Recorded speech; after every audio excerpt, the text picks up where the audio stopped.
ఇప్పుడైతే మనకి 2026 municipal elections అయితే రాబోతున్నాయి. అయితే గతంలో కూడా మనకి గ్రామ పంచాయతీ ఎలక్షన్స్ ఉన్నప్పుడు కాంగ్రెస్ మేమే ముందంజలో ఉన్నామని చెప్పేసి విరవీగుతూ చెప్పడం జరిగింది. మరి ఈసారి విజయం ఏ పార్టీ సాధిస్తదంటారు? మరి రేస్‌లో ఎంతవరకు బీజేపీ వంతు పాత్ర ఉంటుందంటారు? తప్పకుండా మేడం. ఇప్పుడు ఎట్లా అంటే మొన్న సర్పంచ్ ఎలక్షన్స్‌లో బీజేపీ రాదు అన్న దగ్గర 700 సర్పంచులకు 700 పైగా సర్పంచులు వార్డ్ మెంబర్స్ కూడా 1000 పైన సాధించినాము. ఇప్పుడు కూడా అంతే వాళ్ళు విర్రవీగినంత లేదు. వాళ్ళు చేసే అరాచకాలను బట్టి ఊర్లలో వ్యవసాయదారులను తీసుకుందాం.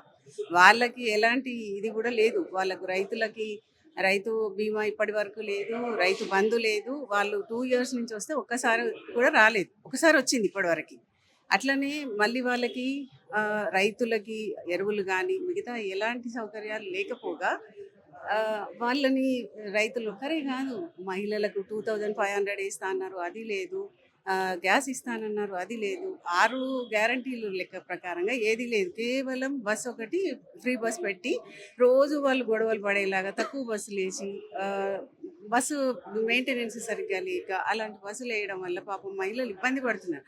అది ఎంతవరకు అవసరమో అంత చూసి ఇవ్వాల్సింది. కేవలం ఒక బస్సు ఫ్రీ బస్ మాత్రమే 6 గ్యారంటీలలో ఫ్రీ బస్ ఒకటి ఇవ్వగలిగినారు. 2500 ఇవ్వలేదు. కరెంటు బిల్లు కట్ చేసి ఈ 200 యూనిట్స్‌కి పై వచ్చిన వాళ్ళకి తగ్గిస్తామని చెప్పారు. కానీ ఎవరికి కూడా తగ్గించిన దాఖలాలు కనపడట్లేదు.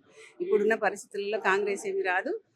టీఆర్ఎస్ ఆల్రెడీ లేకుండా పోయింది కదా! ఇంకేమి దానికి ఏసి కూడా లాభం లేదు. ఒకవేళ వేసినా అది టీఆర్ఎస్ నుంచి కాంగ్రెస్ పోతుంది. కాంగ్రెస్ వాళ్ళకి టీఆర్ఎస్ వచ్చేస్తారు. మారుతుంటారు కాబట్టి ఇప్పుడు బీజేపీనే నమ్ముతున్నారు జనాలు. ఒక హిందుత్వ ప్రకారమైన మిగతా ఏ రకంగా చూసినా బీజేపీని నమ్ముతున్నారు. వాళ్ళకి సెక్యూరిటీగా భావిస్తున్నారు బీజేపీ. అంటే ఇంకొక విషయంగా ఏంటి అంటే ఈసారి బీజేపీ కోసం పవన్ కళ్యాణ్ గారు రంగంలోకి దిగబోతున్నారు అని అంటున్నారు. మరి పవన్ కళ్యాణ్ గారు క్యాంపెయినింగ్ బీజేపీ కోసం చేస్తే ఏ విధంగా ఉంటది? మరి ప్రజలు ఆకర్షితులు అవుతారంటారా? తప్పకుండా. ఎందుకంటే ఇప్పుడు ఆంధ్రాలో చేసే ఇది చూస్తున్నారు కాబట్టి పవన్ కళ్యాణ్ గారు కూడా ఇక్కడ చేస్తే బాగుంటుంది. ప్లస్ అవుతుంది. ఒక రకంగా ప్లస్ అవుతుంది.